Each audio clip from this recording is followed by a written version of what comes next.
Magandang umaga ng PR ng Sabado, April 27, 2024. Update po muli sa lagay ng panahon.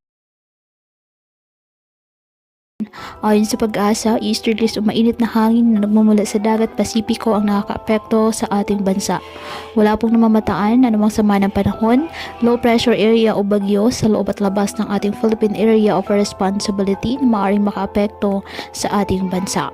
Ngayong araw, dahil po sa easterlies at ng mga localized thunderstorms, ang Metro Manila at nalalabing bahagi ng ating bansa, asahan po ang bagyang maulap hanggang sa maulap na kalangitan with isolated rain showers or thunderstorms.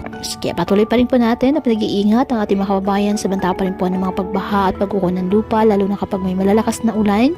At ugaliin na magdala palagi ng payong o kahit anong mapanangga sa ulan o hindi kayo po ay sa init ng araw kapag lalabas ng ating mga tahanan. At yan po muna ang update sa lagay ng panahon ngayong araw.